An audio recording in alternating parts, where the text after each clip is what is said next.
Lovely family, why is the United States secretly deporting migrants, people they call illegal, people they call criminals, people they agree that they can't accept in their country? Why are they secretly deporting these people to Africa? They say these people are criminals. They have committed a crime. They say they were illegal. But what they didn't say, or what they are not telling us, what they are not explaining is why 3 African nations and more coming on the way suddenly agree to quietly take these people they label as criminals, as illegal, as people who cannot be among them and people who are not fit to be in their country. Why 3 African nations suddenly agree to quietly take them? This is a question. We are talking about Rwanda, Eswatini, South Sudan. These 3 countries. And South Sudan own is much more funnier and pathetic, looking at the fact that this country is clamped down by activities that I cannot even mention right now. So lovely people, if you're already on board, thank you so much for joining. I appreciate your support. I posted a video. I did a very big exposition in my previous video about what they said happened in Burkina Faso, blah, blah, blah, a whole lot of things, that 50 people died. I posted that video and the comments are amazing. If you have not watched it, go and watch that video, all right? Thank you so much. But today, lovely people, we are diving into a secret deals between African government and the United States, shady political favors, and the growing use of Africa as a dumping ground. That is why we are here today, lovely family. And also, we are diving into what our leaders are getting in return and why is everything about this happening behind closed doors. Lovely family, this is not just a migration story. This is a story about power, money, and African sovereignty. Let's get into it. I encourage you to hit the like button, and it will not take anything from you. It only helps our message to reach the masses. All right, let us not be selfish. Let us play our part. If you're not part of the community, be part of the community. This is the best community, I can tell you that. And lovely family, before we move forward, we have the comment of the month. And this comment is coming from one of our sister, our dear sister, a community member, faithful community member. Her name is Rosemary. I don't know if it is Matthew. Yeah, let me put it that way. I might got it wrong, but yeah, take it like that. The name end with S4D. She said, my brother, lies have short legs. I've never heard that before. This is the first time. And this is the comment of the man. Now, lovely people, let's dive into it and start with Rwanda. Paul Kagame, the president of Rwanda, is a good man today. He's some way tomorrow, and he's full of surprises. This is what is happening. On paper, lovely people, Rwanda has agreed to accept up to 250 deportees from the United States for resettlement. That is the English word and the official word on paper, resettlement. But what are the facts? So far, the government of Rwanda has not revealed when these people will arrive, who they are, or what Rwanda is getting in return. But this is what we know so far. First of all, lovely people, this is not Rwanda's first time making migration deals with powerful Western nations. In 2022, Rwanda entered a controversial agreement, very, very controversial agreement with the United Kingdom to take asylum seekers who were trying to settle in the UK. I remember this particular development. I was so loud against it on TikTok. And together with other Pan-Africans, we were so against this particular deal. But this is what happened.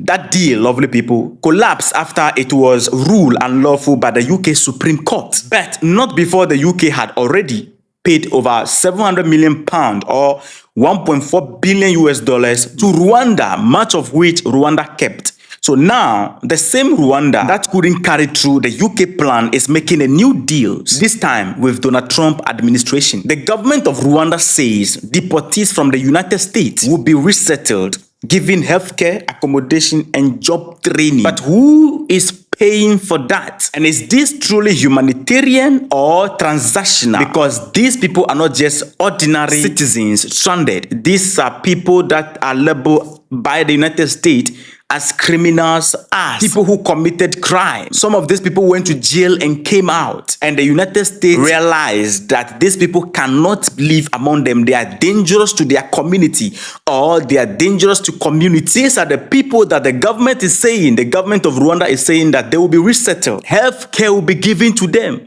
accommodation, and job training will be added to it. Now, let's pause there and move to next stop. South Sudan case. In early July, lovely people, the US deported 8 men to South Sudan. These men came from 5 different countries. The men came from Cuba, Laos, Mexico, Myanmar, Vietnam. According to reports, these people were held for weeks inside a converted shipping container at an American military base in Djibouti. Why?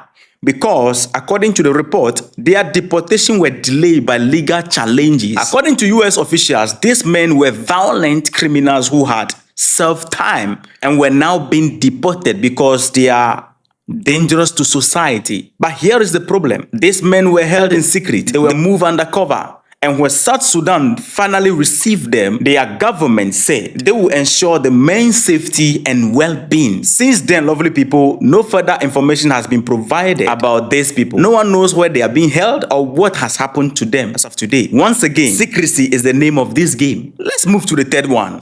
Eswatini. Is it Eswatini? I think it's Eswatini, right? Formerly known as Swaziland. Lovely people, 2 weeks after South Sudan deal, the US announced it had deported 5 more men. This time, these men are deported to Eswatini. And these men, according to report, they came from Vietnam, Cuba, Yemen, Laos. What is the reason? According to the United States, their home countries refused to accept them back, even after they had completed their prison sentence. So what did Eswatini do? Before we even ask that question, why is it that these men cannot remain with the United States, but they have to take them to other countries? You cannot take it, but other countries have the right to take it. We will get to what exactly is involved and why African leaders are making this decision and African nations are taking these people in. Now, this is what Eswatini did to these men. They locked the men up in maximum security prison and placed them in solitary confinement. Eswatini's government says the men will be held there until they can be sent back to their countries, and that could take up to a year. And there's a big question mark surrounding it. The United States is saying that their home country rejected them, refused to take them back. So how sure are we that these people will be accepted by the same country that rejected them? And why is their country rejecting them? It's a big question. Meanwhile, in the middle of all this, a human rights lawyer in Eswatini has taken legal action, claiming that the men are being denied legal representation, they are being held without clear justification, and have already served their term in the US. Now, let's be clear. These are not just prisoners anymore, lovely people. These individuals are stateless people caught in international political games, if we can put it the right way. So the big question, what is actually happening? Why are African countries accepting these deportees from other continents? Here is what analysts believe that it's happening behind closed door, the reason for this. Lovely people, if you're enjoying this, you need to give us the like. Support African platforms. Thank you. Now, according to analysis and belief, African government may be hoping to receive financial aid, better trade deals, debt relief, fewer sanctions, or political favors. In short, they want something in return. This cannot happen just like that. And one thing we must understand is that it is an insult to Africa. It is a complete insult to our good morale. But the question is, who can blame them? If we want to blame them on the struggling economy, then Rwanda should be out of the equation, because Rwanda's economy is not struggling, struggling. No, Rwanda is doing well. So what is it? When countries start trading in human beings, even convicted ones, for foreign aid or political gains, it raises serious questions, serious moral and legal questions. Now, let us not forget something. These deportees are not all Africans. One thing they are doing is that they will take from different countries and put 2 or 1 African citizen in to make it look like Africa is not excluded, for the deal to be smooth in the side of people. But the truth is that the people that are involved, caught in this political game, if I should put it right, they are not Africans. They did their time in the US justice system and they are now being dumped into Africa countries with no real connection to them. And the problematic part of it is that all these things are happening behind closed doors. And we are asking the question, is this the new form of neo-colonialism, where African soil is used as a dumping ground for problems that the West no longer want to deal with? Because if it is not good for you, it is not good for me. One thing I understand, or you and I will agree with, is that some things might be good for me, it might not be good for you. Some might be good for you, it might not be good for me. But one thing is clear, nobody likes criminals. Nobody wants to associate with criminals. Nobody wants to receive criminals. Even among criminals, they are afraid of each other. They don't trust each other.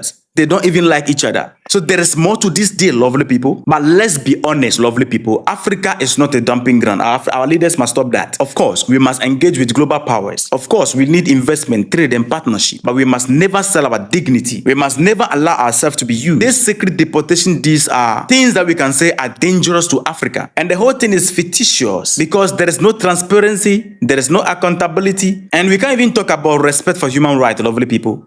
And most importantly, what are our leaders teaching the younger generation? What are we teaching our people when we agree to be a continent where others send their unwanted, they are rejected individuals, rejected goods are coming to Africa, everything being rejected in the West is coming here. Let us not even talk about the West and make it look like it is a Western thing. When we talk about goods in particular, most of the things coming to Africa are things that cannot be consumed by the people importing it into the country. Even in China, some of the products, we don't even have a standard. Every standard come here into Africa. Standard that cannot be used in China, they are coming here. So African leaders need to speak out why they are accepting these deals and accepting criminals and accepting individuals that are dangerous to the society, as the United States itself label it. As Africans, we must start asking our leaders tough questions. We must demand answers for these things because we are here. Anything coming from there, the effect, we are going to face it. It should be a future where Africa is respected, not used. They are using us, man. If you found this video informative and meaningful, lovely people, you need to like, comment, and subscribe. You need to share for the world to know what is happening. And I know you have different opinion. Eswatini people, South Sudan people, Rwanda people, how far? I mean, can you explain to us in the comment? We will be waiting there. Respect.